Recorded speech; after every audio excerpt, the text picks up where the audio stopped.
Ծառայության մեջ լինում են պահեր, երբ ամեն ինչ ամբողջությամբ հստակ չէ։ Ոչ թե այն պատճառով, որ ծառայությունը դադարել է, այլ որովհետև հաջորդ քայլը դեռ պարզ չէ։ Կա ծառայություն, կա արդյունք, կան նաև դժվարություններ, բայց կա մի իրական խնդիր՝ անորոշություն ծառայության շարունակության վերաբերյալ։ Այդպիսի պահերին մարդը կանգնում է հարցի առաջ. շարունակել ծառայությունը նույն տեղում, թե փոխել իր վայրը։ Գործք առաքելոց 18-րդ գլխի 9-ից 11-րդ համարներում մենք հանդիպում ենք հենց նման վիճակի։ Ծառայությունը Կորինթոսում շարունակվում է, բայց առաջանում է կարևոր հարց. ինչպես շարունակել եւ ինչու մնալ հենց Կորինթոսում կամ չմնալ։ Եվ այդ անորոշության մեջ Տերը տալիս է մի բան, առանց որի ծառայությունը չէր կարող շարունակվել Պողոսի կողմից վստահությամբ։ Այս հատվածում մենք տեսնում ենք, որ այդ վստահությունը գալիս է ոչ թե հանգամանքներից կամ մարդու որոշումներից ուղղակի, այլ Աստծուց, իր խոսքից, իր ներկայությունից եւ իր ծրագրից։ Հատվածը ես վերնագրել եմ վստահություն ծառայության համար կամ վստահություն անորոշության ժամանակ։ Մինչ այժմ Ղուկասը մեզ ցույց է տվել, թե ինչպես է Տերը Կորինթոսում պատրաստում Պողոսի ծառայությունը։ Առաջին 4 համարներում մենք տեսել ենք ծառայության համար Տերը տալիս էր ամեն ռեսուրս, որպեսզի Պողոսը կարողանար շարունակել Կորինթոսում, որից հետո 5-ից 8-րդ համարներում Տերը տվեց նաև նրան առաջին պտուղները իր ծառայության։ Շատերը դարձի եկան Կրիսպոսը, նույնպես ժողովարանի պետը, չնայած հրեաների հակառակությանը մարդիկ հավատացին եւ ձևավորվեց Կորինթոսում եկեղեցին։ Սակայն 9-ից 11-րդ համարներում Ղուկասը մեր ուշադրությունը տեղափոխում է մեկ այլ կարևոր հարցի վրա։ Տիրոջ տված վստահությունը խոսում է այն մասին, որ Պողոսը ցանկանում էր հեռանալ Կորինթոսից։ Քանի որ արդեն կար եկեղեցի, ըստ 8-րդ համարի շատերը դարձի են եկել, կային եղբայրներ, որոնք կարող էին հոգ տանել, ինչպես Պողոսը սովորաբար էր անում, հիշում եք, քարոզում էր, մարդիկ դարձի էին գալիս, տեղում երեցներ էր կարգում կամ եղբայրները, ովքեր հոգ էին տանում, եւ ինքը գնում էր այլ վայր։ Բայց Տիրոջ ծրագրերն այլ էին Կորինթոսի համար։ Եվ նա ուզում էր, որ Պողոսը դեռևս մնա Կորինթոսում, քանի որ ինչպես կհավատան մարդիկ, եթե քարոզող չլինի։ Հետևաբար անհրաժեշտ էր, որ Պողոսը շարունակեր մնալ Կորինթոսում եւ շարունակեր այնտեղ քարոզել։ Չէ՞ որ 10-րդ համարում Տերը իր քաջալերության մեջ հենց այդ պատճառն է ներկայացնում. Պողոս, ես այս քաղաքում շատ ժողովուրդ ունեմ։ Սակայն հեշտ չէր Կորինթոսում ծառայություն անելը։ Հրեաների հակառակությունն արդեն բացահայտվել էր։ Պողոսի նախորդ ծառայությունը լի էր հալածանքներով, ծեծերով, բանտարկություններով եւ քաղաքներից վտարումներով։ Բնական է, որ նման իրավիճակում կարող էր Պողոսը մտածել, արդյոք արժե երկար մնալ այստեղ, թե ոչ։ Եվ հենց այդ պահին Տերը միջամտում է։ Տերը միջամտում է, որովհետեւ իր ծրագիրը ներառում է նաեւ այն միջոցները, որոնցով այդ փրկությունը պետք է իրականացվի։ Ոչ թե Տերը վախեցավ, որ իր ծրագիրը չի իրականանա, եթե Պողոսը գնա, այլ Տիրոջ նախասահմանությունը միշտ ներառում է միջոցներ, որոնց արդյունքում կիրականանա իր նախասահմանությունը։ Եվ այդ պատճառով Տերը գալիս է իր ծառայի մոտ եւ վստահություն է տալիս այս հատվածում նրան մնալու եւ խոսելու, շարունակելու ծառայությունը հենց Կորինթոսում։ Եվ այստեղից էլ առաջանում է մեր հատվածի հիմնական հարցը. ինչպես է Տերը վստահություն տալիս իր ծառային մնալու եւ շարունակելու ծառայությունը անորոշության մեջ։ Հատվածի թեմատիկ բաժանումը դուք տեսնում եք, մեր 3-րդ մասն է այսօր։ Մենք տեսել ենք արդեն գործակիցներ ծառայության համար, պտուղներ ծառայության համար, այսինքն Աստված նպաստավոր պայմաններ է ստեղծել, որ Պողոսը մնա այնտեղ, եւ հիմա պետք է նրան վստահություն անորոշության մեջ, եւ Տերը հոգում է նաեւ այս հարցը։ Հատվածի մեծ հատվածի գլխավոր միտքը, քանի որ մենք մեծ հատվածի մեջ ենք 18, 1-ից 17, մեծ հատվածի գլխավոր միտքը հիշեցնեմ, հետո մեր նեղ հատվածի կենտրոնական ճշմարտությունը կասեմ, Տերը քաջալերում է շարունակել ծառայությունը, որպեսզի իր ժողովուրդը ունենա հնարավորություն ավետարանը լսելով փրկվել։ կամ լսելով հասնել փրկության։ Այսինքն Աստծո նպատակն է փրկել իր ժողովրդին, եւ այստեղ կա ծառա, ով մտորում է գնալ թե մնալ։ Բայց քանի որ Տերը պետք է իրականացնի իր փրկությունը, նա ինչ որ նախասահմանում է, իրականացնում է, դրա համար կարիք է առաջանում տալու այս ծառային վստահություն, որպեսզի նա մնա, շարունակի քարոզել, որպեսզի քարոզի միջոցով իր ժողովուրդը հասնի փրկությանը։ Եվ այսօրվա ավելի նեղ հատվածի միտքը ճշմարտությունի 11-րդ համարներով, որ տեսնում ենք հետևյալն է, Տերը տալիս է իր ծառաներին անհրաժեշտ վստահություն անորոշության մեջ, որ նրանք կարողանան շարունակել ծառայությունը։ Ծառայությունը շարունակելու վստահությունը գալիս է Տիրոջից։ Եվ Տերը այստեղ հոգում է այս հարցը, որ Պողոսը կարողանա անորոշության մեջ չմնալ, կողմնորոշվել եւ շարունակել իր ծառայությունը։ Եվ մեծ հատվածում, 1-ից 17 հատվածում մենք տեսնում ենք 4 կերպ, որոնցով Տերը քաջալերում է իր ծառաներին, որպեսզի նրանք շարունակեն ծառայությունը։ Մենք 2 կերպը տեսել ենք, այսօր 3-րդն է։ Առաջինը տվեց գործակիցներ 1-ից 4-ում, երկրորդը տվեց ռեսուրսներ, ներողություն, պտուղներ, հիշելով եմ ասում, շատերը դարձ եկան, եւ 3-րդ հատվածը 9-ից 11-րդ հատվածում այստեղ տալիս է արդեն վստահություն ծառայությունը շարունակելու համար։ Իսկ վստահության համար, վստահություն տալու համար այսօր կտեսնենք 3 միջոց, որ ինչպես է Տերը տալիս վստահություն անորոշության մեջ ծառայությունը շարունակելու համար։ 3 միջոց, որոնցով Տերը տալիս է վստահություն ծառայությունը շարունակելու համար։ Առաջին միջոցը, ինչպես է Տերը տալիս վստահություն անորոշության մեջ ծառայությունը շարունակելու համար, Տերը տալիս է վստահություն առաջին իր խոսքի միջոցով։ Տալիս է իր խոսքի միջոցով։ Նայեք 9-րդ համարին, ես 9, 10, 11-ը կընթերցեմ, բայց կսկսենք խոսել 9-ից։ Նայեք 9, 10 եւ 11-րդ համարներին։ Եվ գիշերը Տերը Պողոսին տեսիլքով ասաց. Մի վախենա, այլ խոսիր եւ լուր մի մնա, որովհետեւ ես քեզ հետ եմ եւ ոչ ոք չի կարողանա քեզ դեմ կանգնել, քեզ վնասել, քանի որ ես այս քաղաքում շատ ժողովուրդ ունեմ։ Եվ այնտեղ մնաց 1 տարի ու 6 ամիս եւ նրանց սովորեցնում էր Աստծո խոսքը։ Այսպեսով տեսնում ենք իրավիճակ, Պողոսը անորոշության մեջ է, չգիտի գնալ թե մնալ, եւ Տերը գիշերը այցելում է նրան, քաջալերում է, որպեսզի նա շարունակի իր ծառայությունը տալով նրան պատճառներ։ Եվ առաջինը ինչպես է Տերը տալիս վստահություն անորոշության մեջ, Տերը տալիս է վստահություն առաջին իր խոսքի միջոցով։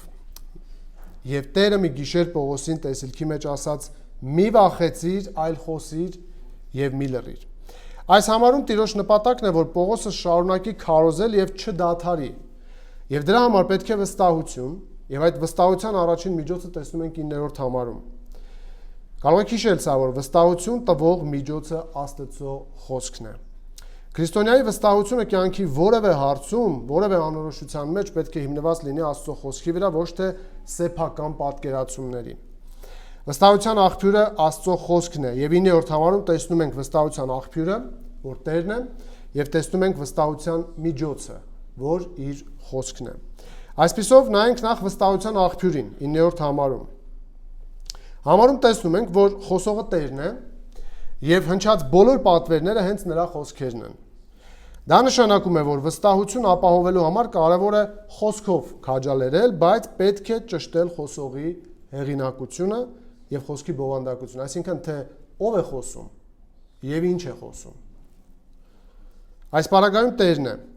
Տիրոջից բարձր հեղինակություն չկա եւ Պողոսի վստահությունը անսասան կարող է լինել, քանի որ նա ստանում է վստահություն ամենաբարձրալից, հենց Տիրոջից։ Որպեսզի Պողոսի համար այս ամենը լիներ շատ ավելի շոշափելի, Տերը որոշում է ոչ թե երազով այցելել նրան, այլ համարում տեսնում ենք, որ այն տեղի ունենում տեսիլքի միջոցով։ Տեսնում ենք, որ գիշեր է, բայց Ղուկասը չի նշում, որ Պողոսը քնած էր, եւ դա նորմալ է, քանի որ տեսիլքը տեղի չի ունենում քնած ժամանակ, այլ արթուն։ Ինչով են իրարից տարբերվում երազն ու տեսիլքը Սուրբ Գրքում, որ հանդիպում ենք, երազը տեսնում են քնած ժամանակ, իսկ տեսիլքը կարող է լինել արթուն, բաց աչքերով, դու կարող ես տեսնել դա։ Տեսիլքը հոռամաբառն է հունարեն, այստեղ նշանակում է տեսարան, ներկայացում կամ այն ինչ տեսանելի է ֆիզիկական աչքի համար։ Կարևոր է իմանալ, որ այն շատ համարներում օգտագործվում է գերբնական երևույթի եւ հենց տեսիլքի իմաստով, ներառյալ մեր համարում։ Ձեզ ծանոթ հատվածներից մեկը հիշեցնեմ, որտեղ նույն հոռաման է տեսիլքը, որը որ բաց աչքերով մարդիկ կարողանում էին տեսնել, հիշում եք այլակերպությունը Հիսուսի։ Քրիստոսի աստվածային փառքի ակնառու եւ ֆիզիկական տեսանելի բացահայտումը եղավ 3 աշակերտներին եւ Հիսուսը Մատթեոս 17:9-ում ասաց լեռան վրայից իջնելիս Հիսուսը պատվիրեց նրանց ու ասաց. այս տեսիլքի մասին ոչ ոքի չպատմեք։ Նրանք քնած չէին եւ նրանք տեսնում էին իրենց աչքերով։ Եվս մեկ օրինակ այրվող մորենին, հիշում եք։ Այդտեղ եւս Գործք 7:31-ում ենք նոր կտականում տեսնում, որ հիշատակվում է սա Ստեփանոսի կողմից, այդ տեսնելով Մովսեսը զարմացավ տեսիլքի վրա։ Նա կանգնած էր, նա արթուն էր եւ նույնիսկ Տերն ասաց, որ կոշիկները թանիր, ինչ որ նա տեսնում էր, ասում էր, որ սա սուրբ տեղ է։ Մի խոսքով տեսիլք բառը նշանակում է աչքով տեսանելի տեսարան, ակնառու իրականություն կամ ցուցադրություն։ Սա Պողոսին տրված 6 տեսիլքներից երրորդն է եւ ընդհանուր առմամբ Պողոսին 4 անգամ անձամբ Տերն է հայտնվել եւ այն երկուսը հրեշտակի միջոցով։ Սրանցից եւ ոչ մեկ այդ 6 տեսիլքներից ոչ մեկը սոսկ ներքին զգացողություն, երազ կամ մարդկային երևակայության արդյունք հալյուցինացիա չէ եղել Պողոսի համար։ Դրանք Աստծո կողմից տրված օբյեկտիվ, արժանահավատ եւ տեսանելի իրականություններ էին։ Այսինքն նման տեսիլքների դերն է եղել, ուշադիր լսեք, քաջալերել գործող անձանց, որպեսզի շարունակեն իրականացնել Աստծո ծրագիրը։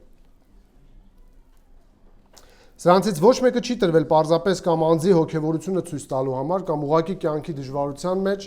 այլ բոլոր դեպքերում այն կապված է եղել Աստծո ծրագրի առաջխաղացման հետ, ինչպես եւ հենց մեր հատվածում է։ Ինչու է Աստված նրան հայտնվում,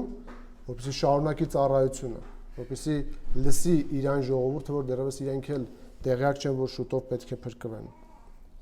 Տերը տեսիլք է տալիս, քանի որ նա փրկյալներ ուներ եւ Պողոսը պետք է չդադարեցներ իր քարոզը։ Ահա վստահության աղբյուրը։ Այն Տերն է, քրիստոնյայի կյանքի ամենաբարձր հեղինակությունն Աստված է եւ Աստված ինքն էլ պետք է լինի։ Նա որևէ հարցում անորոշության մեջ վստահություն ստանալու համար պետք է նախ ուշադրություն դարձնի, թե որտեղից է գալիս այդ վստահությունը։ Սա շատ կարևոր է։ Պողոսի վստահության աղբյուրը Աստծո խոսքն է այստեղ։ Տեսեք նաեւ վստահության միջոցը կամ վստահություն տվող միջոցը։ Համարում տեսնում ենք, որ վստահություն տալու միջոցը Աստծո խոսքն է։ Նայեք, Տերը մի գիշեր Պողոսին տեսիլքի մեջ ասաց. «Մի վախեցիր, այլ խոսիր եւ մի լռիր»։ Ինչը կարող էր Պողոսին տալ վստահություն, եթե ոչ Աստծո խոսքը։ Տիրոջ խոսքը միակ հաստատուն բանն է, որին կարելի է կառչել կյանքի ցանկացած անորոշության եւ դժվարության մեջ։ Սուրբ Գիրքը գիտեք ինչպես է բնութագրում Աստծո խոսքը։ Ես մի քանի բնութագրիչներ կարդամ։ Հովհաննես 17:17-ում ասում է, որ այն ճշմարտություն է։ Սրբացրու նրանց քո ճշմարտությամբ, Հիսուսն է ասում, քո խոսքը ճշմարտություն է։ Նաև ասում է, որ այն հավիտենական է։ Եսայի 40 եւ 8-րդ համարը խոտը չորանում է, ծաղիկը թառամում է, բայց մեր Աստծո խոսքը մնում է հավիտյան։ Նաև Սուրբ Գիրքն ասում է, որ Աստծո խոսքը փորձված է։ Առակաց 30-րդ գլուխ 5-րդ համար Աստծո ամեն մի խոսքը փորձված է, նա վահան է իրեն ապավինողների համար։ Այն վստահելի է, Հեսու 21:45 ոչ մի բան պակաս չմնաց այն բոլոր խոսքերից, որ Տերն ասել էր Իսրայելի տան համար, բոլորը կատարվեցին։ Եվ Աստծո խոսքը իրականացնում է իր կամքը։ Եսայի 55:11 այնպես էլ կլինի իմ բերանից դուրս եկած խոսքը, նա ապարդյուն չի վերադառնա ինձ մոտ, այլ կկատարի իմ փափագը եւ հաջողություն կունենա այն բանում, ինչի համար ես ուղարկել եմ այն։ Ահա նման խոսքն է տալիս վստահություն Պողոսին, երբ ասում ենք Աստծո խոսք, մենք նկատի ունենք Աստծուց եկած իր խոսքերը, որը մեր պարագայում արդեն ունենք Սուրբ Գրքում գրված։ Համարում ինչ ենք տեսնում 3 պատվեր։ Մի վախեցիր, այլ խոսիր եւ մի լռիր։ Այս պատվերների էությունն այն է, որ Պողոսը չդադարեցնի իր քարոզչությունը Կորինթոսում։ Տեսեք, Տերը նախ ասում է մի վախեցիր։ Ինչ պատճառներ կարող էին լինել Կորինթոսում ծառայությունը դադարեցնելու հետ կապված, Պողոսի վախի հետ կապված։ Գոնե երկու պատճառ կարող ենք ենթադրել, որ համատեքստից երևում է, կապված վախի հետ, երբ Ղուկաս 8-րդ համարում նշում է այդ խիստ հակառակությունը, նրան հայհոյում էին մինչև իսկ, դա կարող էր բերել առաջացնել վախ նրա մոտ։ Իհարկե Պողոս առաքյալի մասին խոսելիս դժվար է վախի մասին մտածել, բայց հիշեք նա մարդ էր։ Եվ Սուրբ Գրքում շատ դեպքեր ենք մենք տեսնում, որ Տիրոջ ծառաներին պետք է լինում քաջալերել, որպեսզի նրանք շարունակեն իրենց ծառայությունը։ Մի խոսքով իրավիճակը դժվար եւ վտանգավոր դարձավ Պողոսի համար, բայց պետք է նշել, որ ոչ Ղուկասն է իր շարադրության մեջ նշում Պողոսի հնարավոր վախի մասին, ոչ էլ Տերը, այլ պարզապես շարունակում է միտքը տանելով ծառայությունը չդադարեցնելու ուղղությամբ։ Կոնկրետ վախի պատճառը չնշելը ինչ է ցույց տալիս։ Ցույց է տալիս, որ սա համընդհանուր քաջալերանք է Պողոսին։ Պողոսի ընդհանուր դրության համար եւ նպատակը այստեղ ոչ թե վախը կամ անհանգստության տեսակը նշելն է, այլ քարոզելու հնարավոր խոչընդոտները վերացնելը։ Ինչու ենք այդպես մտածում։ Տերն այնպես է անում, որ չդադարի ավետարանը հնչել Կորինթոսում։ Չէ՞ որ ամեն բան գնում է դեպի ապագա փրկյալների դարձը։ Սա արվում է ծառայությունը շարունակելու համար եւ այդ նպատակին Տերը հասնում է իր խոսքի միջոցով։ Ըստ հունարեն լեզվի լեզվաբանների այս պատվերները կարող են ցույց տալ զարգացող գործողության ընդհատում կամ կարող է օգտագործվել որպես համընդհանուր վերաբերմունքի արգելք կամ նշանակում է շարունակել խոսել։ Երկուսն էլ հնարավոր է, բայց ավելի հնարավոր է նշանակություններից երրորդը՝ շարունակել խոսել։ Ինչու՞։ Քանի որ մի վախեցիր պատվերը անմիջապես փոխարինվում է ինչով։ Փոխարինվում է երկու այլ հրամանով՝ այլ խոսիր եւ լուռ մի մնա։ Տիրոջ նպատակն է, որ Պողոսը խոսի եւ չլռի, այսինքն շարունակի քարոզչությունը։ Այս դեպքում ի՞նչն է նախապես կանխում Տերը։ Եթե իմաստներից մեկը նշանակում էր կանխել, ինչը կարող էր լինել պատճառ, որ Տերը կանխեր ապագա հնարավոր զարգացող գործողությունը։ Համատեքստին ամենամոտ եւ ամենահավանական բանը կարող է լինել այն, որ Պողոսը գուցե ծրագրում կամ մտածում էր Կորինթոսում ավարտել իր ծառայությունը, քանի որ Տերը նրան կոչ է անում, որ նա շարունակի հենց Կորինթոսում քարոզել, ասելով, որ այնտեղ ինքը ունի փրկյալներ։ Մի վախեցիր, այլ խոսիր, այն ցույց է տալիս, որ մի բանը պետք է փոխարինել մյուսով։ Այս դեպքում չխոսելը կամ չքարոզելը փոխարինել քարոզելով։ Տերը կարծես կանխում է դեռևս տեղի չունեցածը, որը կիրականանար, եթե Տերը չմիջամտեր։ Ստացվում է, որ Տերը տալիս է Պողոսին վստահություն, որ նա շարունակի խոսել եւ դա անում է հենց իր խոսքի միջոցով։ Իսկ ինչ պետք է խոսեր Պողոսը, որ այդքան կարևոր էր։ Պողոսը օրվա լուրերը չէր հայտնում։ Պողոսը ավետարանն էր փոխանցում եւ սա առաջնահերթություն է քրիստոնյայի համար, ծառայողի համար։ Սա Տիրոջ հետաքրքրությունների մեջ է մտնում, այսպես ասենք։ Սա այն է, ինչով մտահոգված է Տերը։ Այն, ինչ որ ուզում է հնչի երկրի վրա շարունակ։ Այն, ինչի համար ընդհանրապես ապրում էր Պողոսը եւ ապրում ենք մենք։ Դուք պատկերացնում եք, այս քարոզը Տերն է կարևորում։ Եվ այն էլ այնքան, որ նա անձամբ Պողոսին ասում է, որ դու պետք է շարունակես։ Սիրելի եղբայրներ եւ քույրեր, դուք գիտակցում եք ավետարանը մշտապես քարոզելու խոր անհրաժեշտությունը։ Ես մի փոքր սուր ձևակերպեմ։ Այս կյանքը պահվում է ընդհանրապես Աստծո ընտրյալների փրկության համար։ Մինչև վերջին մարդը պետք է լսի ավետարանը, նոր վերջ կդրվի։ Մենք ամենամեծ, ամենավեհ նպատակի համար ենք ապրում։ Այս կյանքը ուտել, խմելու, հարստանալու վայր չէ, սիրելիներ, մեզ համար։ Պողոսը դրա համար հասել էր այս ընկալմանը, ասում էր ինձ համար ապրել ընդհանրապես։ Քրիստոսը իսկ մեռնելն էլ շահ։ Ես դիմանում եմ ամեն ինչի հանունում։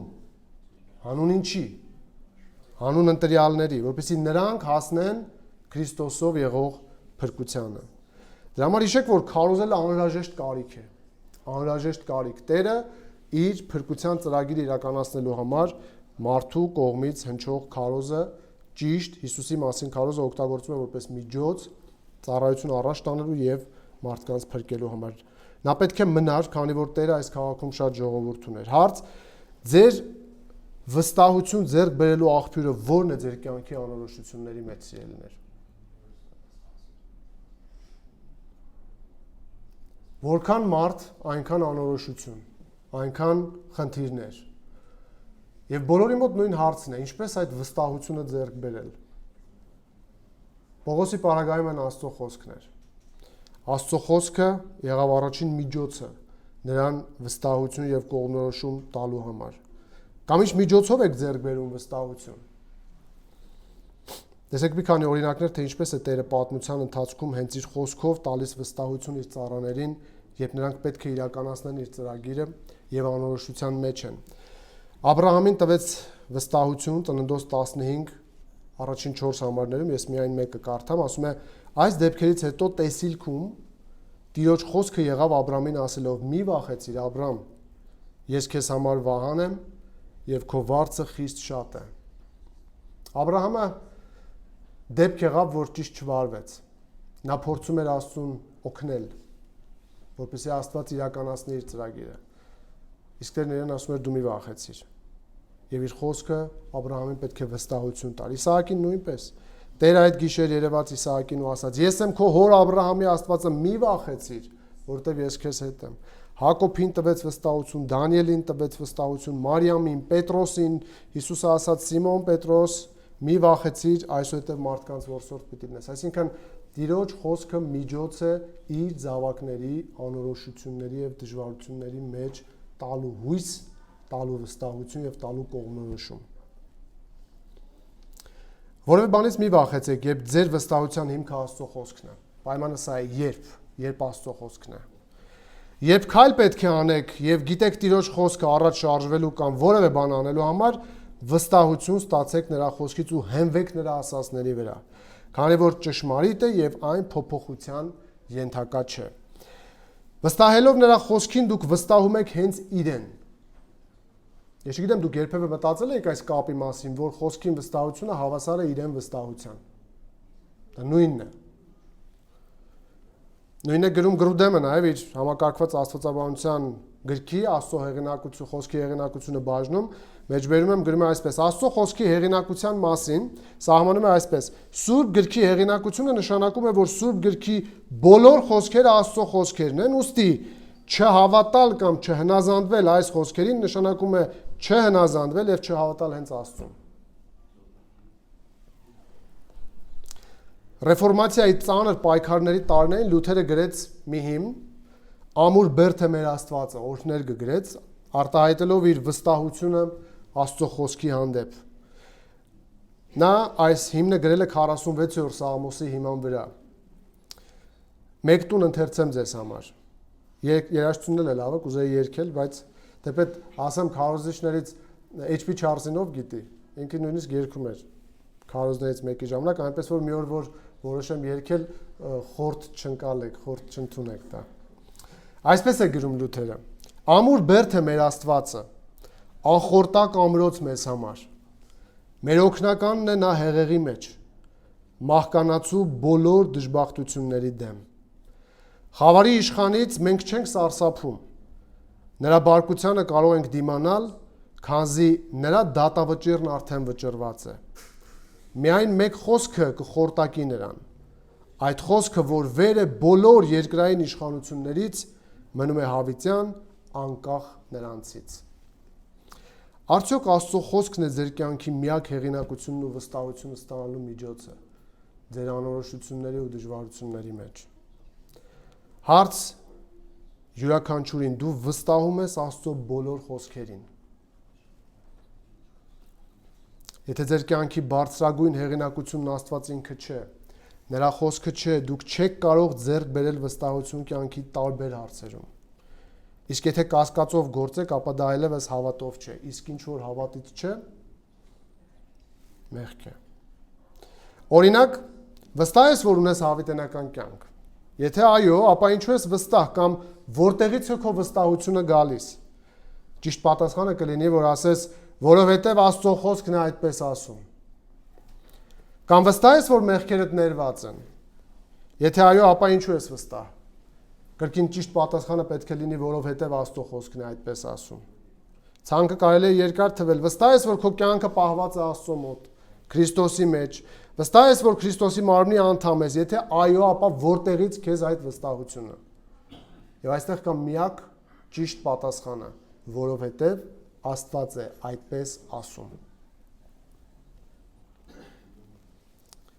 Եթե Աստծո խոսքը ձեզ չի քաջալերում, ապա ձեզ ոչինչ չի կարող քաջալերել դժվարության տառապանքի մեջ։ Եթե Աստծո խոսքը ձեզ չի տալիս կողմնորոշում, ուրիշ ոչ մի հնարավորություն դուք չունեք հասկանալու ձեր հաջորդ քայլի ճիշտ կամ սխալ լինելը։ Եբրայեցիս նամակի հեղինակը նույնպես, տեսեք, մի կոչ է անում եւ վստահությունը դնում նորից Աստծո վրա։ Եբրայեցիս 13:5 վարքն առանց արծաթասիրության թող լինի, բավարար համարեք այն իր ձեռքեք բերեք պատճառ լսեք, որովհետեւ ինքն ասաց, Աստված ասաց, քեզ չեմ թողնելու ու չեմ լքելու։ Վստահ եղեք, սիրելիներ, ինչ Տերը խոսել է, ասել է, խոստացել է, նա իր խոստումների հետևում կանգնած է։ Ուժ ու քաջալերանք ստացեք նրա խոսքից ձեր կյանքի ամեն վիճակի, ամեն անորոշության մեջ։ Եվ հիշեք, որ իրական վստահություն ձեզ կարող է տալ միայն Աստծո խոսքը, որը կենդանի է, զորավոր է, որը ամեն երկսայրի սրից ավելի կտրուկ է, որը թափանցում է մինչև մարդու ամենախորքերը։ Այսպիսով Տերը տալիս է Պողոսին վստահություն, ծառայություն շարունակելու համար նրա անորոշության մեջ, եւ դա անում է հեղինակությամբ եւ իր խոսքով կամ իր հեղինակավոր խոսքով։ Սա առաջին միջոցն էր, որով Տերը տվեց վստահություն Պողոսին անորոշության մեջ իր քարոզական ծառայություն շարունակելու համար։ Տեսեք երկրորդ միջոցը, որով Տերը տալիս է վստահություն անորոշության մեջ, այն ոչ միայն իր խոսքն է, այլ նաեւ իր ներկայությունն է։ Երկրորդ միջոցը, որով Տերը տալիս է վստահություն անորոշության մեջ, այն իր ներկայությունն է։ Ծառայությունը շարունակելու համար Տերը տալիս է վստահություն նաև իր ներկայությամբ Պողոսին։ Նայեք 10-րդ համարի առաջին մասին, որտեղ Տերը տալիս է պատճառ, թե ինչու Պողոսը կարող է վստահությամբ շարունակել իր ծառայությունը։ 10-րդ համար, որովհետև ես քեզ հետ եմ։ Եվ ոչ ոք քեզ վրա չի հարձակվի, քեզ վնասելու։ Այս համարի առաջին մասում տեսնում ենք Աստծո ներկայության փաստը եւ երկրորդ մասում ներկայության բնույթը, ինչպիսինն է։ Նախ եկեք տեսնենք Աստծո ներկայության փաստը այստեղ։ Քրիստոսը հայտնվեց Պողոսին հենց այն պահին, երբ առաքյալը գիշերը իր մահճակալին գուցե նստած մտորում էր իր ծառայության մասին, թե արդյոք պետք է շարունակի Կորինթոսում ծառայել, թե ոչ։ Եթե այո, ապա ինչպես եւ որքան էր բարենպաստ նրա մնալը այնտեղ։ Տիրոջ պատվերն այն մասին, որ պետք է շարունակել խոսել, ցույց է տալիս, որ Պողոսը մտածում էր այնտեղ քարոզչությունը դադարեցնելու մասին։ Այսպիսով ներկայիս պայմաններում այս տեսիլքը շատ հարմար էր, որ Պողոսին ուրախացներ Աստծո մխիթարությամբ իր վշտերի մեջ։ Այս համարում որպես նախորդ պատվերի բացատրություն, Տերը ասում է, որ անձամբ ինքը Պողոսի հետ է։ Պողոս շարունակիր քարոզել, որովհետև ես եմ քեզ հետ։ Պատկերացնում եք, սա ինչ ահռելի աջակցություն է անորոշության կամ վախի կամ որևէ անհանգստության մեջ եղող մարդու համար։ Տերը հաստատում է փաստը, որ ինքը Պողոսի հետ է, նա ներկա է նրա կյանքում։ Դրա համար հիշեք, վստահություն տվող երկրորդ միջոցը անորոշության մեջ Աստծո ներկայության գիտակցումն է։ Աստծո ներկայության գիտակ, այն, որ Աստված միշտ ներկա է իր զավակների կյանքում։ Նկատեք, որ Տերը չի ասում ես քեզ հետ կլինեմ, այլ ասում է, որ ես քեզ հետ եմ։ Այսինքն արդեն քեզ հետ եմ եւ եղել եմ, պարզապես հիմա հաստատում եմ դա, որպեսզի դու իմանաս դրա մասին։ Տերը տալիս է հիմնավոր պատճառ ծառայությունը վստահորեն շարունակելու եւ որպես ամենամեծ պատճառ, տեսեք ինչ ասում, ես քեզ հետ եմ կամ ես եմ քեզ հետ, Պողոս, գիտակցիր դա։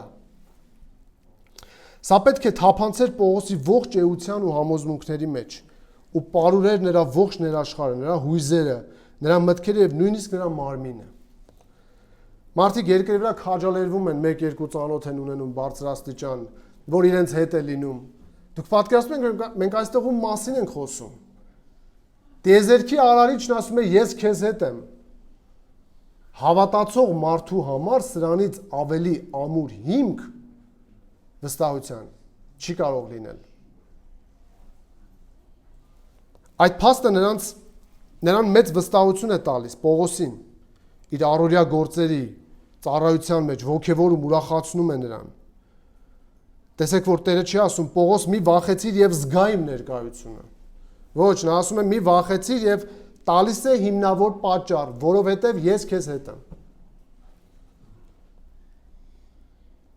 Դա նշանակում է, որ Աստծո մշտական ներկայությունը ուշադիր լսեք, ոչ թե պետք է զգալ, այլ պետք է հիշել։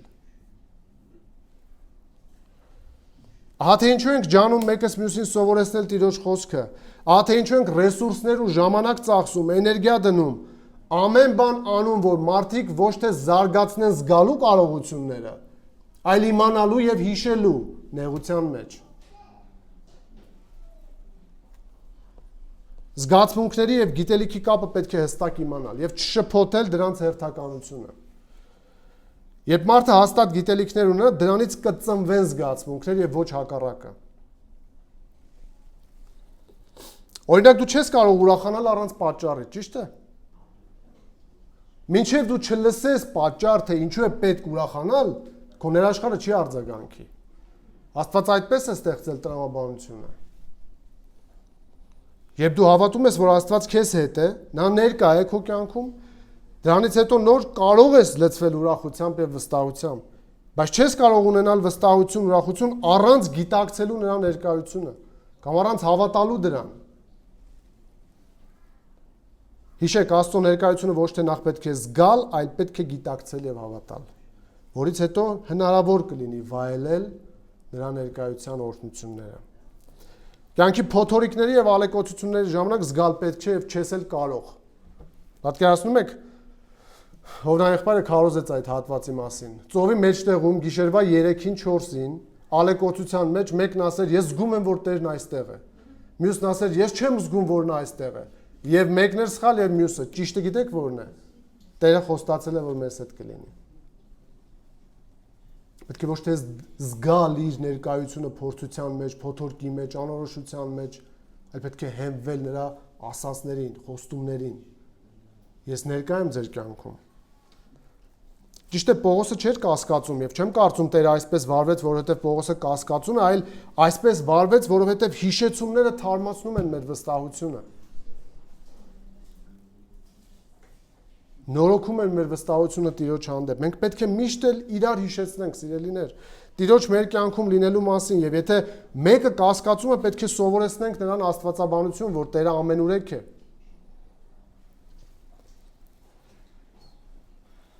Ահա աստվածաբանություն իմանալու եւ դրան հավատալու կարեւորությունը, այն էլ ճիշտ աստվածաբանություն։ Սխալ աստվածաբանությունն ինչ է անում? Անում է հակառակը, փորձում է առաջացնել մարդու մեջ զգացումներ, առանց նրան տալու դրա համար պատճառներ։ Օրինակ,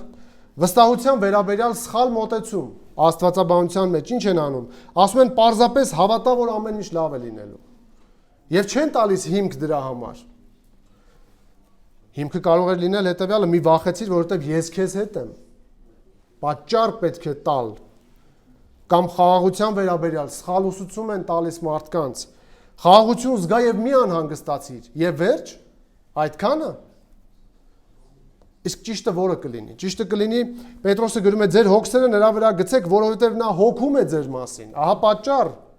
ինչու չանհանգստանալ։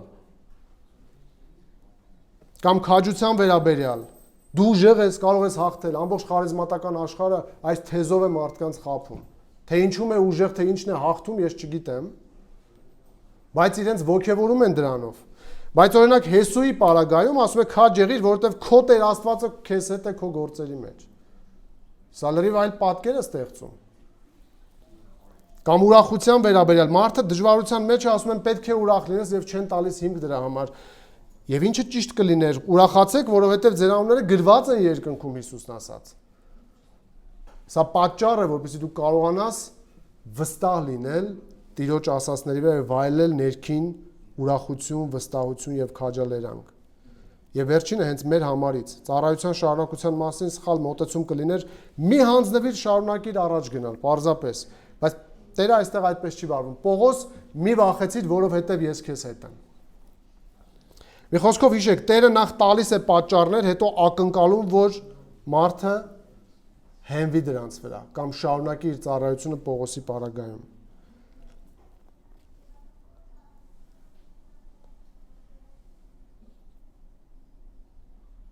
Հիշեք, ճշմարտություններից է ծնվում զգացմունքը եւ ոչ հակառակը։ Հավատը հիմնված է գիտելիքի վրա, իսկ այս դեպքում Աստծո գիտելիքի վրա, Աստծո ասածների։ Պողոսը նույնն է գրում Հռոմեացիս 10:17-ում, ուրեմն հավատը լսելուց է եւ լսելը Քրիստոսի մասին քարոզված խոսքից։ Հիշեք, բանալին հետեւյալն է. Աստծո մշտական ներկայության գիտակցումը տալիս է վստահություն քո դժվարությունների եւ անորոշությունների մեջ։ Եթե դու շարունակ հիշես եւ շարունակ հավատաս, որ քո Տերն անկախ հանգամանքներից եւ քո զգացմունքներից քեզ հետ է, այն քեզ կտա մեծ վստահություն։ Պողոսի պարագայում եթե նայենք, նա չէր կարող վստահությամբ լցվել, եթե չգիտակցեր այս ճշմարտությունը, որ ես քեզ հետ եմ։ Տերն ասում է ես եմ քեզ հետ, Պողոս։ Մեկնաբաններից մեկը գրել է Աստծո ներկայության մասին, ինչպես ձուկն է ջրի մեջ եւ ջուրը ձկան, ինչպես օդն է թռչնի մեջ եւ թռչունը օդի, այդպես էլ Աստված միշտ ներկա է մեր կյանքում։ Եվ մենք չենք կարող փախչել նրա ներկայությունից։ Հիշում եք Դավիթը Սաղմոս 139-ում ինչ է գրում. Ուր գնամ քո հոգուց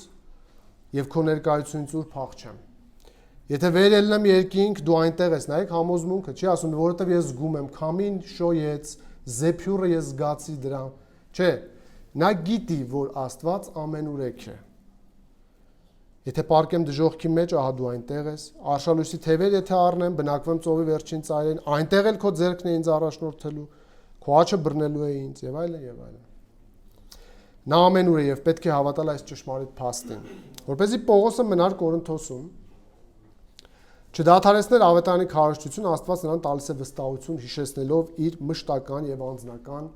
ներկայության փաստի մասին։ Մի հետաքրքիր եւ իրական պատմություն կարդամ։ Հայտնի բրիտանացի քարոզիչ Քեմբել Մորգանը, երբ երիտասարդ էր, նա ամեն շաբաթ Աստվածաշունչ էր կարդում 2 տարեց կանանց համար։ Մի երեկո, երբ նա ավարտեց Մատթեոս 28-ի խոսքերը, ընթերցել եզրափակիչ խոսքերը,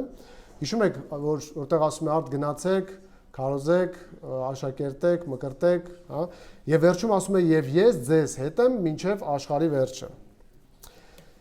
Երբ ավարտեց Մորգանը ասաց այս կանանց. «Միթե սա հրաշալի խոստում չէ»։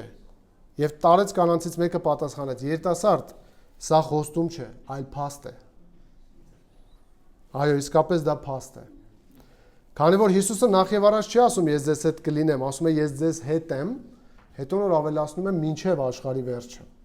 Սա նշանակում է եւ փաստ է ներկայում եւ խոստում ապագայի համար։ Աստծո անտեսանելի, բայց իրական ներկայությունը Սուրբ Գիրքը միշտ ցույց է տալիս եւ շատ համարներ կան, ես այդ բոլորը ձեզ համար չեմ ուզում ընթերցել, պարզապես ուզում եմ ասել, որ Աստծո ներկայության վերաբերյալ աստվածաբանությունը, եթե մարդու մոտ լինի ճիշտ, Աստծուն չի փորձի տեղայնացնել։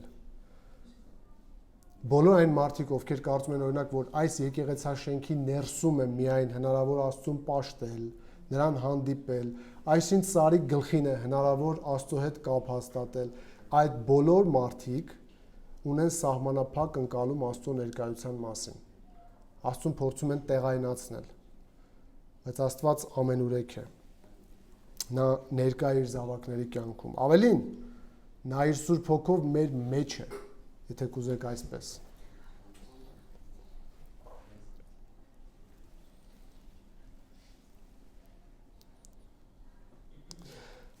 Աստծո ներկայության փաստը ոչ թե երաշխավորում է, որ կլինենք անմահ կամ առանց փորձության երկրի վրա, այլ տալիս է վստահություն, որ այդ բոլոր վիճակներում նա մեզ հետ կլինի։ Հիսուսը խոստացավ, որ մինչ մենք բոլոր ազգերից աշակերտներ ենք պատրաստում իր համար, նա մեզ հետ է։ Հետաքրքիր է։ Գիտեք, մեր Տիրոջ անուններից մեկը ինչ է նշանակում։ Էմանուել։ Աստված մեզ հետ է, եւ ինչպես Մեթյուերին էր գրում, եւ նա ապրում է իր անվանը համապատասխան։ Եվ հետաքրքիր էր նաև Մակարտուրի դիտարկումը, ես չէի նկատել, որ Մատթեոսի սկիզբը, առաջին գլուխը 1:23-ում հնչում է կույսը կհղիանա եւ մանուկ կծնվի, Էմանուել կոչվի, Աստված մեզ հետ, եւ 28-րդ գլխում այդ մանուկը մեծացած ասում է, որ ես ձեզ հետ կլինեմ։ Ամբողջ գրքի սկիզբը եւ վերջը նրա ներկայության խոստումն է։ Հարց սիրելի քրիստոնյա, վայելում ես ամեն օր այս օրհնյալ ճշմարտությունը, որ Հիսուսը քեզ հետ է ամեն օր։ Եթե այո, ապա ինչպես է այն ազդում քեզ վրա։ Ինչպես է այն փոխում ներաշխարհդ, ինչպես է այն ազդում քայլերիդ ու որոշումներիդ վրա։ Հիշեք, հնարավոր չէ խորապես հավատալ այս ճշմարիտ փաստին եւ որևէ կերպով չազդվել դրանից։ Պատկերացրու, որ Հիսուսը մարմնի մեջ ֆիզիկապես կողքդ է կյանքի ցանկացած իրադրության մեջ։ Մենք մանուկ ժամանակ փոքրերին էինք սա սովորեցնում։ Պատկերացրու, որ ինչին բախվում է, շրջվում նայում ես, ու Հիսուս կողքդ է։ Եվ պետք է արձագանքես, ելնելով նրանից, որքան ես հավատում, որ նա քեզ հետ է թե ոչ։ Նման իրականությունը պատկերացնելը քեզ թող օգնի հասկանալ նրան մշտական ներկայության բնույթը։ Աստծո մշտական ներկայության գիտակցության մասին սովորեցնում է Պողոսը նաև Փիլիպեցիներին։ Հիշում եք, որ ասում է բազմաչարչար համարը ահով դողով գործեք ձեր անձերի փրկությունը եւ ավելացնում է պատճառը, որովհետեւ Աստված է, որ ներգործում է ձեր մեջ եւ կամենալը եւ կատարել։ Այսինքն նա ասում է իմ ներկայության ժամանակ դուք լավ եք քայլում, ինչպես Հովի ներկայությամբ ձեզ զգաստ կպահեք, բայց ասում է հիմա դուք առավել եւս իմ բացակայության ժամանակ պետք է զգաստ քայլեք, որովհետեւ նա, ով ներկա է ձեր կյանքում, Աստված ինքն է։ Հիսուսի մշտական ներկայությունը пассив մի բան չէ, որ կարծես դիտորդի դեր կատարի, այլ նա ներկա է առաջնորդելու եւ հոգ տանելու։ Նայեք համարի շարունակությանը, որտեղ կտեսնեք ոչ միայն Աստծո ներկայության փաստը, այլ նաեւ նրան ներկայության բնույթը։ Երբ Տերը հաստատում է իր ներկայությունը Պողոսի կյանքում, նա ավելացնում է նաեւ, որ Պողոսը կարող է հանգիստ լինել, քանի որ Տերը ինքը երաշխավորում է նրա անվտանգությունը։ Ինչ է ասում։ Եվ ոչ ոք քեզ վրա չի հարձակվի քեզ վնասելու։ Դա ցույց է տալիս, որ Աստծո ներկայությունը пассив չէ, այն դիտորդի նման չէ, ով հետևում է, թե ինչպես են զարգանալու իրադարձությունները, այլ նա ակտիվ գործում է այդ իրադարձությունների մեջ։ Պողոսը այնքան էր ծեծվել, հալածվել, քարկոծվել, որ մարդկորեն հնարավոր է նրա մտքում լիներ նաև նման հալածանքների սպասում, եւ ինչու՞ չէ նույնիսկ որոշակի անհանգստություն,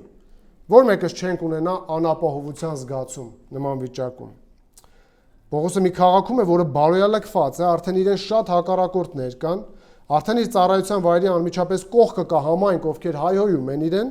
կա անդիմություն, վտանգների սպասում եւ հենց այդ պահին Տերն ասում է, ես երաշխավորում եմ քո անվտանգ ընթացքը, Պողոս։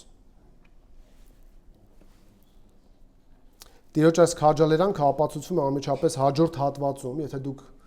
հիշեք կամ տանը կարդաք 12-ից 17-րդ հատվածը, կտեսնեք, որ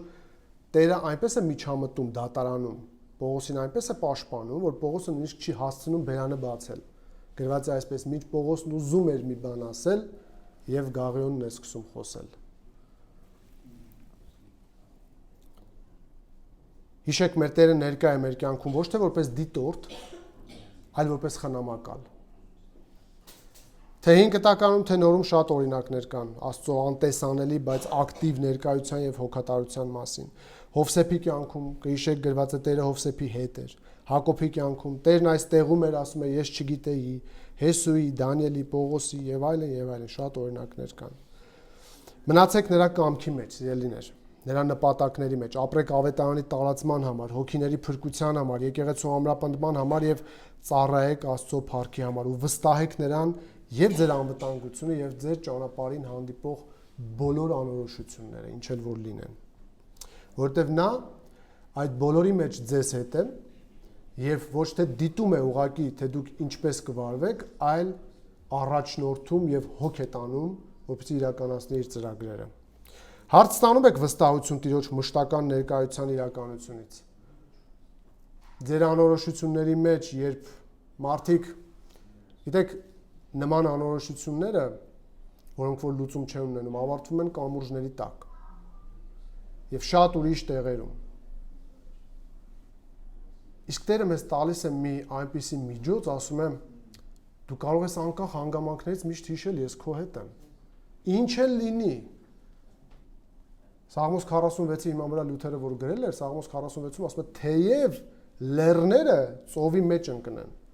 Այսինքն երկիրը իր աշխարհական դիրքերով փոփոխության ենթարկվի։ Էլ չգիտի ինչ օրինակ բերի, որ ցույց տա, որ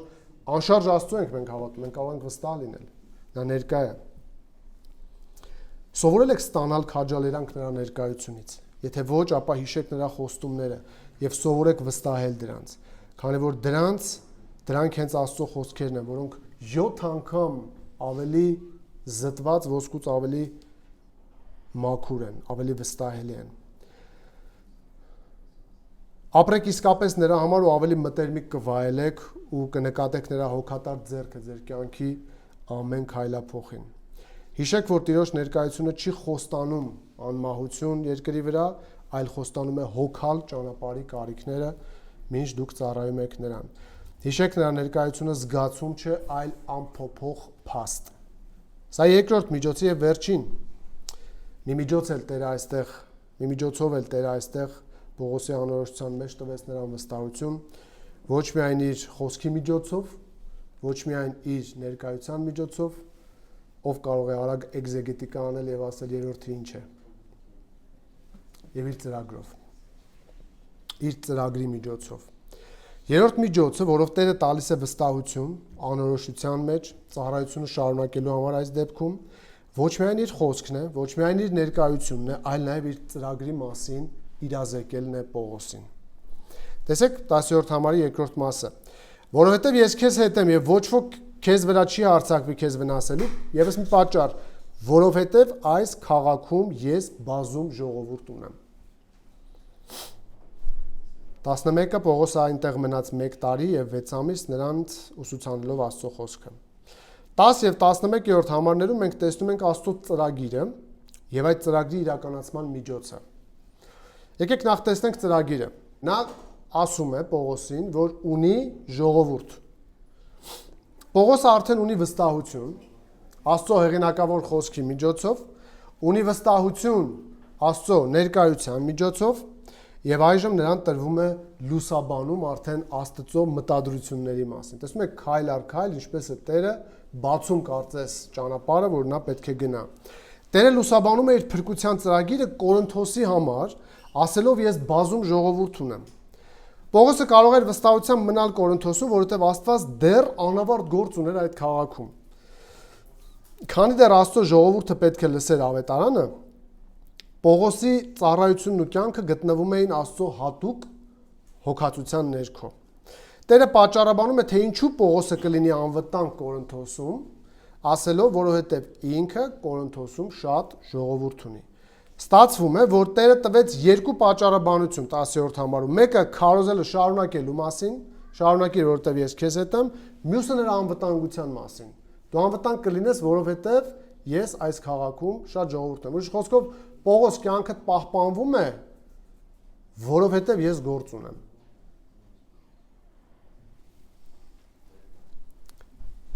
Փաստորեն Տերը Պողոսին ասում է, որ նրա քարոզին ժողովուրդ է սպասում, խնդրում եմ մտածեք։ Հետաքրքիր է, որ սրանք այն մարդիկ են, ովքեր դեռևս իրենք էլ չգիտեն, որ շուտով պետք է փրկվեն։ Սա նշանակում է, որոնց Աստված փրկության համար նախասահմանել է, Կորինթոսի բնակիչներն են որոշակի թվաքանակով, որոնց դեռ բարի լուրը չի հասել։ Հիշում եք նույն պատկերը Գործք 13:48-ում ենք տեսնում, հեթանոսները այս լսելով ուրախանում էին, Տիրոջ խոսքը փառաբանում եւ հավատացին նրանք, ովքեր սահմանված էին հավիտենական կյանքի համար։ Բայց արդյոք Աստված ունի ծրագիր ընդհանրապես, որտեղ կան նախապես սահմանվածներ, թե ոչ։ Ըստ մեր համարի Տերն ասում է ունի ժողովուրդ։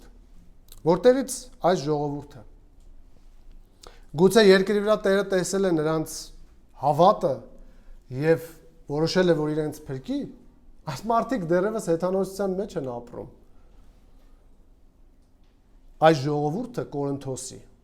որոնց մասին Կորինթացիս նամակում, եթե հիշեք Պողոսը ինչեր է գրում, մինչև իսկ արվամոլներ, իքացողներ, այդպիսին էիք, բայց դուք մաքրվեցիք, սրբվեցիք, այս ժողովուրդը ընտրվել է, ուշադիր լսեք, Աստծո ինքնիշխան կամքով դեռևս աշխարհի արարումից առաջ եւ այն էլ ոչ թե իրենց որևէ արժանիքի համար, այլ Աստծո շնորհքի գովերգության համար։ Շատ մարդիկ քարոզը մինչև այստեղ կլսեն համացանցով, գուցե սրանից հետո չլսեն, ովքեր որ փրկության վերաբերյալ Աստծուն ինքնիշխան չեն տեսնում։ Եվ որպեսզի դուք տեսնեք, որ այս մարդկանց ընտրությունը եղել է աշխարհի արարումից առաջ, ես շատ կարճ պետք է ընթերցեմ Եփեսացիս առաջին գլուխ 3-ից 6-րդ համարներ։ Տեսեք ինչ է գրում Պողոսը, որտեղ դուք կտեսնեք, որ այս մարդիկ նույնիսկ չկային, որ որևէ կերպով ազդեցություն ունենային Տիրոջ վրա, որ Տերը դրա պատճառով իրենց ընտրեր։ Օրհնյալ է Աստված եւ մեր Տեր Հիսուս Քրիստոսի Հայրը, որ մեզ Քրիստոսով օրհնեց երկնքում ամեն հոգևոր օրհնությամբ, ուշադիր լսեք, ինչպես որ մեզ նրա միջոցով ընտրեց աշխարհի ստեղծումից առաջ։ Հստակ է։ Որպեսզի մենք սուրբ եւ անարատ լինենք նրա առաջ սիրո մեջ։ Շարունակում է ավելի է զարգացնում։ Մեզ նախասահմանեց, որ Հիսուս Քրիստոսի միջոցով իրեն որդեգիր լինենք։ Ինչու Պողոս գուցե ինձ տեսավ երկրի վրա, ես լավ հավատացյալ եմ դրա համար, լսեք, ոչ ըստ իր կամքի հաճության, որպեսզի գովերգվի նրա շնորհքի փառքը։ Դուք հասկանում եք, Տերը այնպես է արել, որ մարդը երկրի վրա չունենա պարծենալու որևէ միջոց, որ նա կարողանար ասել, այս սրա համար ես մտել եմ Աստծո ծրագրի մեջ։ Նրա փառքի գովերգության համար է։ Դրա համար ամեն օր, երբ կզարմանաք, թե ինչու է Տերը ձեզ ընտրել, եւ ձեր աստվածաբանությունը կստիպի ձեզ, որ ասեք իմ պատճառով չէր, այլ նրա, գոհացեք նրանից, որտեղ դա իր ինքնիշխան կամքն է եղել եւ պատճառն էլ իր շնորհքի գովերգության համար։ Ինչը չեք ուզի, որ նրա շնորհքը հավիտյան գովերգվի։ Պաստորեն կան ընտրյալներ, ովքեր սահմանված են աշխարհի արարումից առաջ, Եփեսացիս 1-ում տեսնում ենք սկիզբն ու վերջը, մեզ ընտրեց աշխարհի արարումից առաջ, որպեսզի նրա առջև լինենք։ Բնագրային բառը նշանակում է դեմ առ դեմ, նրա առջև, երես։ Այսինքն արարումից առաջ ընտրում է, առաջագործությունն է տեղի ունենում, պայմանական 6-7000 տարվա կյանք, որից հետո նորից մտնում ենք հավիտենություն եւ դեմ առ դեմ լինում ենք նրա մոտ։ Այսինքն Տերը տալիս է մի մեծ նկար, որտեղ հավիտենություն ցույց է տալիս իր ծրագիրը, բայց Հռոմեացիս նամակում Պողոսը այս փուլերը մի փոքր ավելի է ընդլայնում։ Հռոմեացիս 8:29-ում ասում է եւ որոնց նախասահմանեց, նրանց նաեւ կանչեց, որոնց կանչեց նաեւ արդարացրեց, իսկ որոնց արդարացրեց նաեւ փառավորեց։ Դա նշանակում է, որ սա տեղեկություն է հավիտենությունից հավիտենություն նորից, որ Աստված մինչև արարումը նախասահմանել է, հետո արարչագործության մեջ վերստին ծնունդ է տվել նրանց, ում որ նախասահմանել է, կանչել է նրանց, ում նախասահմանել է, արդարացրել է նրանց, ում նախասահմանել է, սրբացնում է նրանց, ում նախասահմանել է եւ փառավորում է նրանց, ում չմոռանաք սա խնդրում եմ։ Ես նույնիսկ մտածում եմ այս երրորդ կետը մի առանձին քարոզ պատրաստել, որտեղ հաճախ չի լինում, որ ընտրության վարդապետության մասին խոսենք, մտածում եի առիթ էր, բայց շարունակենք մի ուրիշ առիթով ընտրության վարդապետությունը ավելի կսովորենք։ Ստացվում է, որ Տերն ասում է այս պահին Պողոսին, որ նա շարունակի մնալ եւ քարոզել, քանի որ քարոզը դառնալու է միջոց այն ժողովրդին փրկելու համար։ Այստեղից մի շատ կարևոր ճշմարտության ենք հանգում։ Տեսեք, Աստծո ծրագրի մի մասը քարոզչի գործը, նա պետք է քարոզի, որ Աստծո ծրագիրն իրականանա, քանի որ Աստված այդպես է սահմանել։ Պողոսի քարոզը պետք է ընտրյալներին առաջնորդի դեպի հավատի։ Պողոսը այսպես է գրում Տիտոս 1:1-ում։ Տեսեք, ասում է Պողոսը, Աստծո ծառա եւ Հիսուս Քրիստոսի առաքյալ կոչված, ինչի է կոչված Պողոս, Աստծո ընտրյալներին Աստվածպաշտությամբ բերելու հավատի։ Ասում է, որ ես կոչված եմ, կանչված եմ նրան, որ Աստծո ընտրյալներին, ովքեր էին դրանք աշխարհի արարումից առաջ Աստծո ինքնիշխան կամքով ընտրված մարդիկ, ոչ իրենց գործերից, այլ Աստծո հաճությունից, որ իր շնորհքը գովերգվի, որ իմ քարոզը այս մարդկանց բերի հավատի։ Այ դրա համար եմ ապրում։ Տերն այստեղ տեղեկացնում է Պողոսին, որ նա մնա նպատակաուղված քարոզի։ Վստահ լինելով, որ շատերը դարձիկ գան։ Սա գիտեք ինչի է նման, որ մեկը ձեզ ասի, արի գնանք ձկնորսության, եւ ձեզ վստահեցնում է, որ ձկները սոված են։ Եվ անպայման դուք կորսակ ձուկ։ Նման է դրան։ Այսինքն Տերը նրան ասում է, գիտեք, կան, ժողովուրդ կա։ Եվ սպասում է Պողոս, քո տեսադաշտից դա չի երևում։ քո տեսադաշտից, քո անորոշության, քո դժվարության, քո երկընտրանքների մեջ պատկերը այլ է։ Ես քեզ տալիս եմ օբյեկտիվ տեղեկություն։ Իմ կողմից այդ նույն հեթանոսների մեջ կան մարդիկ, որոնց ես նախասահմանել եմ։ Այստեղից մի կարևոր հնարավոր հարց է առաջանում, որ աստվածաբանական մեծ վեճերի առիթ է։ Իսկ գուցե Աստծո ծրագիրը իմանալը Պողոսին գցի ծայրահեղության մեջ, որ նա սկսի այլևս չքարոզել, մտածելով, որ եթե նախասահմանված են, կփրկվեն, միևնույն է կփրկվեն։ Իդեպ ասեմ, որ այս հարցը բոլոր այն մարդկանց համար է խնդիր, ովքեր որ փրկության վերաբերյալ վարդապետական հստակ դիրքորոշումներ չունեն։ Պողոսը կընկնի ծայրահեղության մեջ ասելով, հանգիստ եմ արդեն, կան մարդիկ, որ փրկվելու են, ես գնամ։ Եթե այդպես լիներ, Պողոսը եթե այդպես հավատար, դա կիսատ կլիներ, եւ Պողոսը ցույց է տալիս, որ նա հավատում է, որ Աստծո նախասահմանությունը իրականանում է իր սահմանած միջոցներով։ Ասացինք, որ 10-11-րդ համարներում տեսնում ենք Աստծո ծրագիրը եւ երկրորդ մասում ծրագրի իրականացման միջոցը։ Մենք ծրագիրը տեսանք, որ այդտեղ ժողովուրդ ունի, հիմա նայեք ծրագրի իրականացման միջոցը։ Ապացույց այն բանին, որ Պողոսը այդպես չէր հավատում, եկեք նայենք նրա տված տեսական գիտելիքներին, հետո նրա գործերին։ Տեսական մասը նայեք։ Նա իր համոզմունքը ցույց է տալիս Պողոսը Հռոմեացիս 10-րդ գլխում, խոսելով քարոզչության անհրաժեշտության մասին։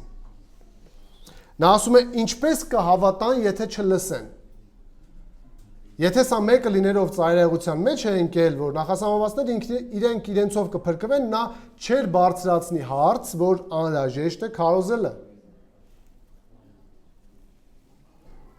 Այսպիսով, ապացույց այն բանի, որ Պողոսը սխալ չի հասկացել Աստծո ժողովուրդ ունենալու փաստը, նայեք 11-րդ համարին։ Եվ տեսեք ինչ է անում նա նախասահմանության մասին լսելուց հետո։ Պողոսն այնտեղ մնաց 1 տարի եւ 6 ամիս եւ նրանց մոտ մի բիզնես բացեց եւ աշխատում էր։ Չէ, այդպես գրված չէ։ 1 տարի եւ 6 ամիս մնաց նրանց ուսուցանելով Աստծո խոսքը։ Ստացվում է, որ Աստծո նախասահմանության իրականությունը Պողոսին ոչ թե դրդեց անգործության, այլ մղեց քարոզչության։ Հիշեք սիրելիներ, ընտրության վարդապետությանը հավատալը չի վերացնում քարոզելու անհրաժեշտությունը։ Գիտեք, մեզ մեղադրում են շատերը։ Ասում են դուք ծայրահեղական եք։ Ասում եք նախասահմանվածները կփրկվեն, շատ լավ, բայց մենք չենք ասում, որ չենք քարոզելու։ Մենք ասում ենք, որ մենք հավատում ենք, որ քարոզչությունը միջոց է Աստծո նախասահմանությանը հասնելու համար։ Չի կարելի Աստծո նախասահմանությունը դիտարկել այդ նախասահմանության տանող միջոցներից անկախ, սա աստվածաբանական կոպիտ սխալ է։ Մեկ անգամ ասել եմ մի առիթով, չեմ հիշում ինչ առիթով, եթե Աստված նախասահմանել է օրինակ, որ դու պետք է ամուսնանաս մեկի հետ,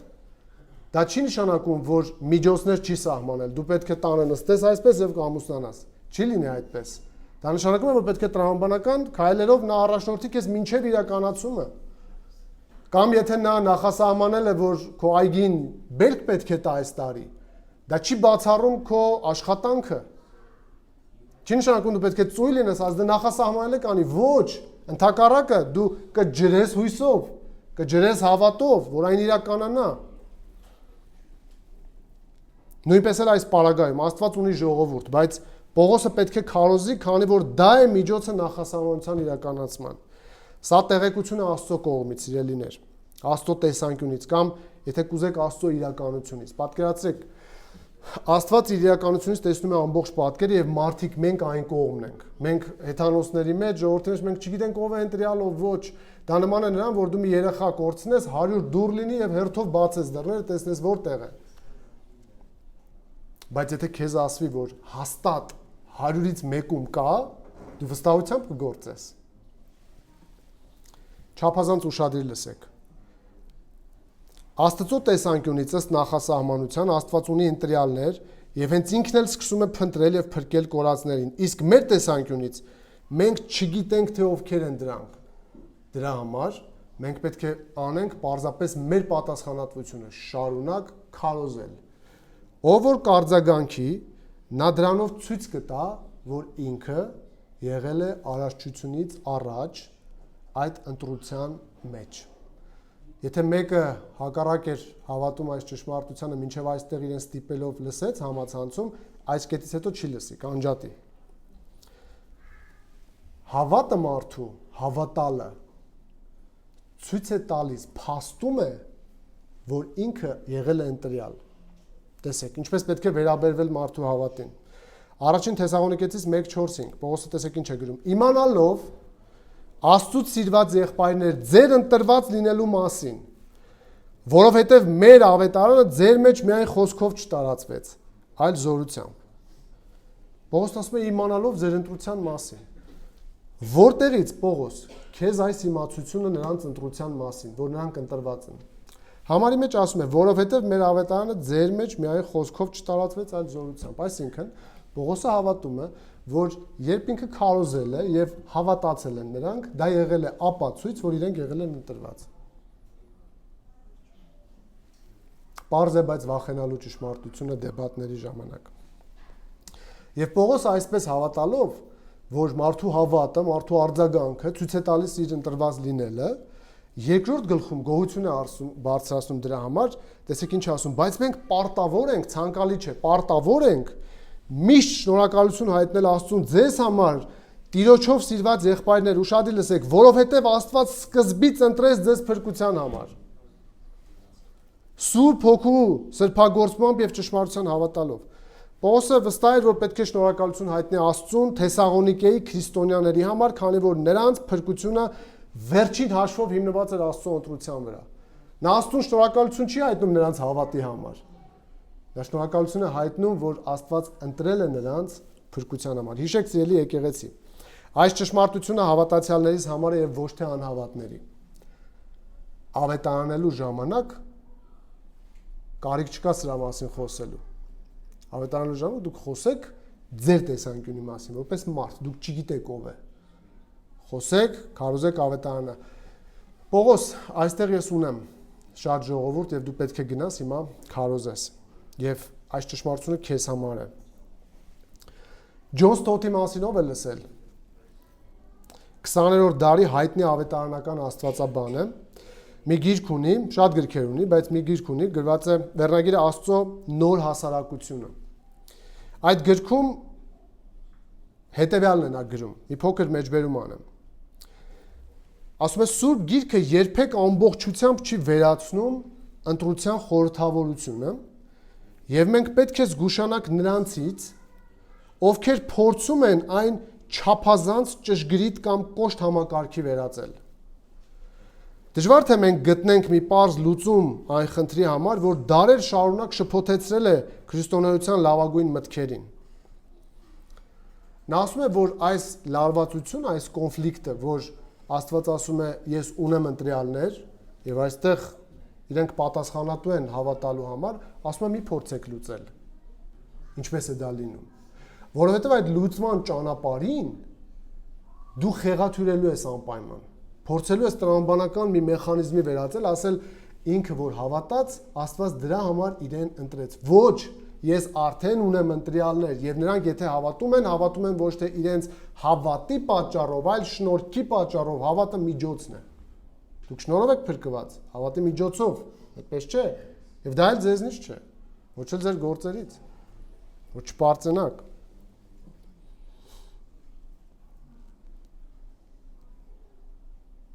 Ավարտին նա գրում է. Դուք եւ ես չգիտենք թե ովքեր են Աստծո ընտրյալները, ուստի ավետարանը տանում ենք յուրաքանչյուր արարածի եւ մնացածը թողնում Աստծուն։